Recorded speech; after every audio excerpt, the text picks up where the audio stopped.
Las palabras, dice San Agustín, han alcanzado siempre ser entre los hombres los signos más principales para dar a conocer todos los pensamientos del alma, siempre que cada uno quiera manifestarlos. Fíjense, por ejemplo, lo que dice una revista pastoral juvenil católica, parece mentira, de enero de 1975. Dice: no creo exagerado afirmar que dichos medios audiovisuales han supuesto una verdadera transformación en la manera de sentir, de pensar y de ser del hombre. También en la manera de conocer e interpretar la realidad. Esto es una barbaridad, es gravísimo. La imagen ha sido casi reemplazado a la palabra como medio de comunicación. Otra barbaridad. No es necesario abstraer para comprender. Otra barbaridad. Se acabó la metafísica. Comprendo por el tacto, por los efectos, por la vibración de los sentidos. Pastoral Juvenil Católica, publicado en Argentina. El hombre actual aprende según la conmoción física y afectiva que recibe. Conoce por medio del efecto que producen sobre su cuerpo, por ejemplo, los anuncios luminosos, los escaparates, las vidrieras publicitarios, los slogans verbales y musicales de la radio y de la televisión. Comprende principalmente por medio del contacto directo y no por representación ideal. Está sensibilizado a comprender inmediatamente la conexión de las imágenes, de las sensaciones y de los ruidos, sin tener necesidad de una explicación intelectual. El hombre ha cambiado profundamente, no hay duda ninguna de que ya hemos entrado de lleno en los albores de una nueva civilización fundamentalmente audiovisual. Y así nos va, y así nos va. Hemos llegado ya al descontrol. Lo mismo también, amados hermanos, porque todo es un vehículo de modernismo, respecto de las llamadas técnicas o grupos o dinámicas de grupo, que bien entendidas y bien utilizadas son constructivas como algo complementario, pero que mal entendidas y mal utilizadas, como no pocas veces, pueden ser perniciosas, porque también entonces democráticamente el grupo o el equipo, que suele ser manejado por el uno o dos de los más hábiles, los ideólogos, si esas ideas de esos ideólogos dinámicamente en el grupo, tendenciosamente, habilidosamente, están envenenando a todos y cada uno de los componentes del grupo, y todos democráticamente concluyen, entre comillas, o firman lo que la mayoría ni ha entendido tal vez, o quizás más de uno no esté de acuerdo, pero para no quedar mal o porque están presionados psicológicamente con todos para integrarse, como dicen, en el grupo y en vistas o en nombre de una falsa llamada solidaridad grupal, entonces la mayoría va a estar, entre comillas, o mejor dicho, perdón, la verdad va a depender de la mayoría, del mayor número de votos, la verdad democrática o la verdad sociológica, como se llama, en nombre de ciertas, repito, entre comillas, dinámicas de grupo. Y la verdad que no es capaz uno de alcanzar por la investigación auténtica, o por pereza, o por prejuicios, por lo que sea, entonces se pretende encontrar grupalmente y, no pocas veces, insisto, de una manera no de acuerdo con la doctrina, ni de la filosofía perenne, ni menos aún de la Iglesia. Conclusión. El Papa Pablo VI escribió, no hace mucho, lo sabemos, el célebre credo de la fe, la profesión de fe, a propósito, sobre todo, de aquel fatídico, nefasto llamado, que está en todas las librerías religiosas, desde luego, catecismo holandés. Una suma de errores y ambigüedades que mereció la condenación del Papa Pablo VI, que nombró un grupo, una comisión de cardenales romanos, y obligaron a los católicos holandeses, laicos, sacerdotes y hasta obispos, impregnados de neomodernismo o de progresismo doctrinal, a corregir y a retractarse de una multitud de ambigüedades, y de errores.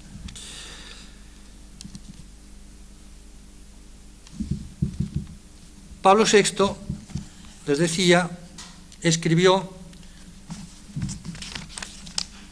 el 20 de mayo de 1970: hoy la verdad está en crisis.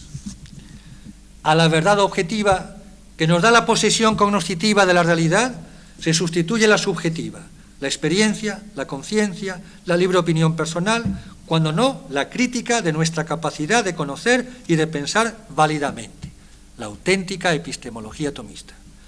La verdad filosófica cede ante el agnosticismo, el escepticismo, el snobismo de la duda sistemática y negativa.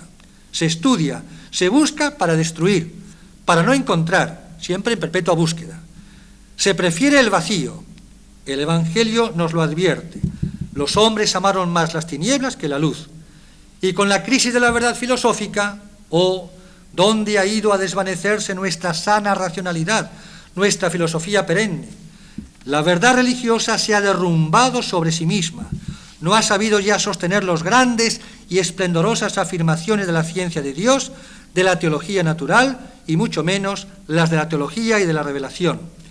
Los ojos se han nublado y a continuación encegado, y se ha llegado a la osadía de confundir la propia ceguera con la muerte de Dios. Teología de la muerte de Dios, así llamada. Por este camino la verdad cristiana sufre hoy sacudidas y crisis tremendas.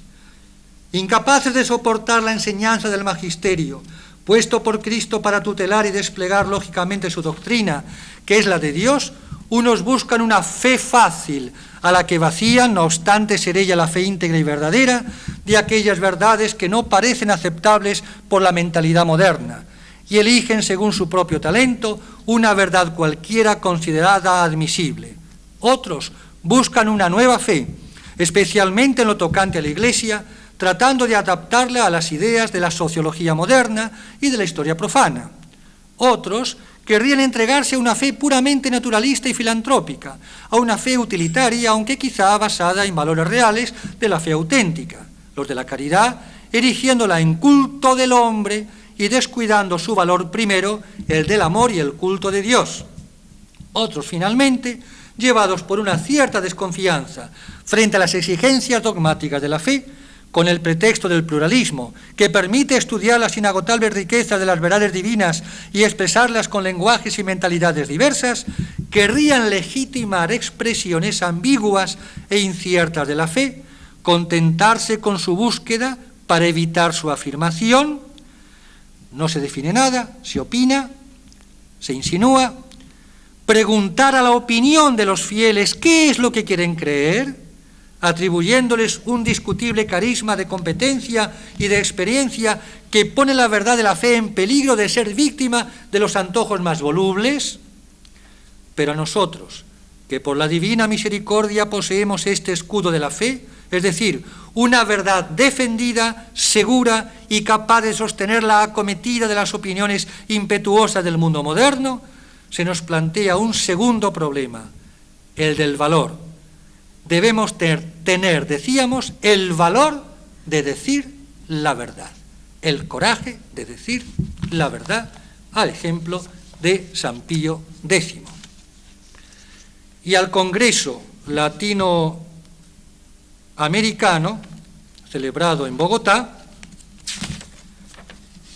Pablo VI decía también lo siguiente: sabemos cómo la fe es insidiada por las corrientes más subversivas del pensamiento moderno. La desconfianza que incluso en los ambientes católicos se ha difundido acerca de la validez de los principios fundamentales de la razón, o sea, de nuestra filosofía perenne, nos ha desarmado Estamos desarmados frente a los asaltos no realmente radicales y capciosos de pensadores de moda, que están por ahí en las librerías y en algunos seminarios y en algunos centros catequísticos, culturales, colegios religiosos, de religiosas, en los conventos, etcétera, etcétera. Pensamientos o pensadores de moda.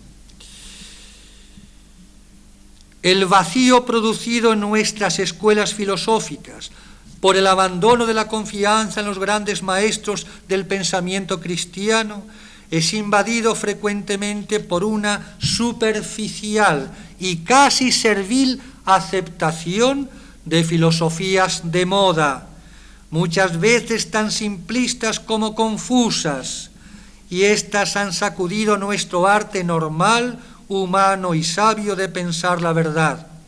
Estamos tentados de historicismo, de relativismo, de subjetivismo, de neopositivismo, que en el campo de la fe crean un espíritu de crítica subversiva y una falsa persuasión de que para atraer y evangelizar a los hombres de nuestro tiempo tenemos que renunciar al patrimonio doctrinal acumulado durante siglos por el magisterio de la Iglesia, y de que podemos modelar, no en virtud de una mejor claridad de expresión, sino de un cambio del contenido dogmático, un cristianismo nuevo a medida del hombre y no a medida de la auténtica palabra de Dios.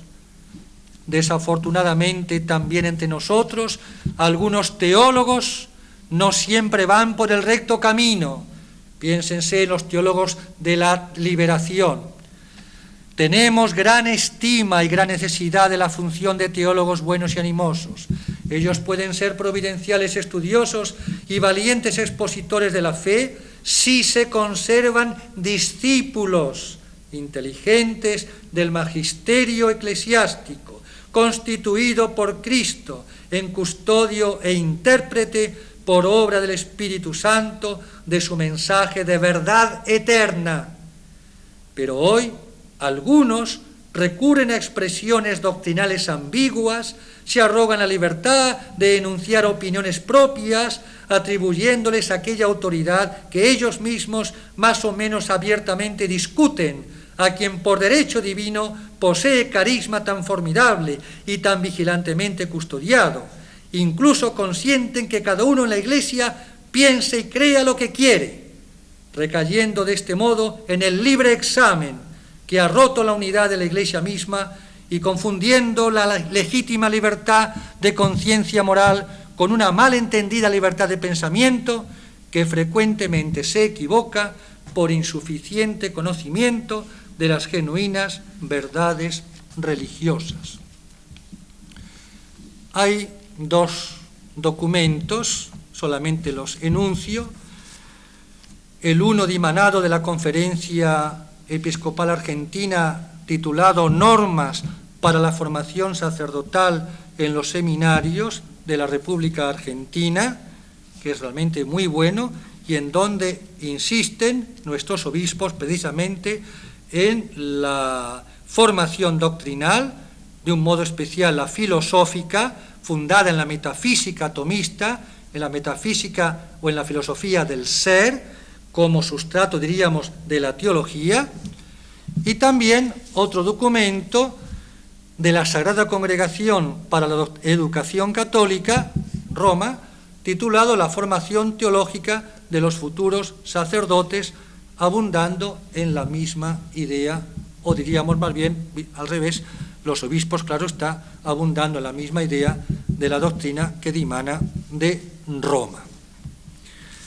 Pidamos, amados hermanos, al Señor la fidelidad total a Roma, el único faro de la verdad, por intercesión de nuestro gran Papa y patrono, San Pío X, que hoy también conmemoramos, celebramos, y pidamos al Señor el cumplir perfectamente aquellas palabras suyas: si no os volviereis, os hiciereis como niños, no entraréis en el reino de los cielos.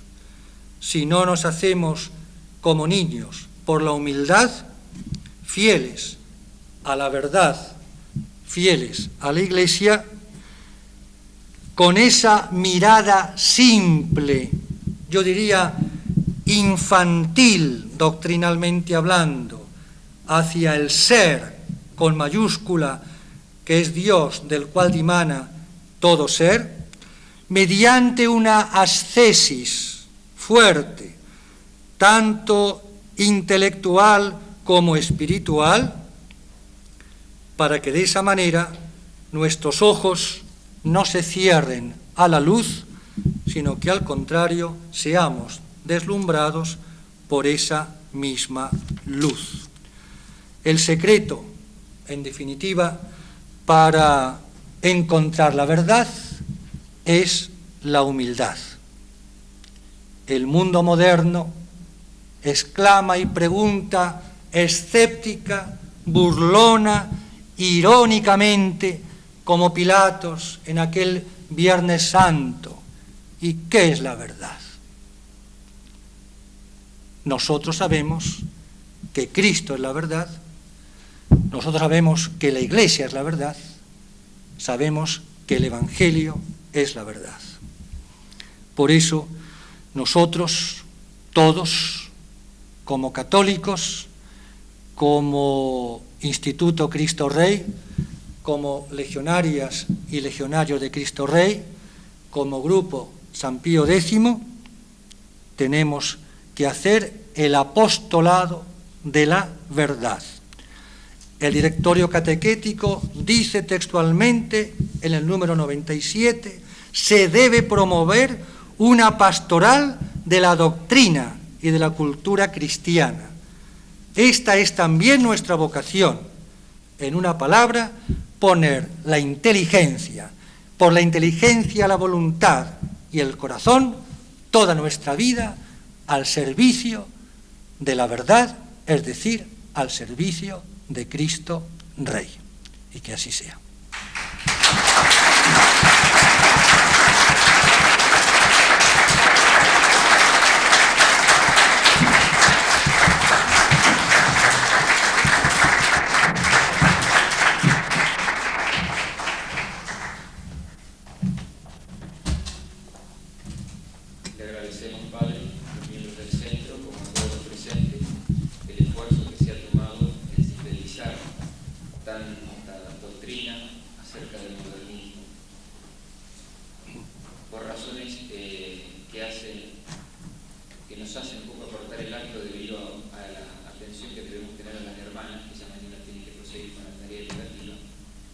Vamos a tener que dejar el café para otra oportunidad y los invito a ponerse de pie.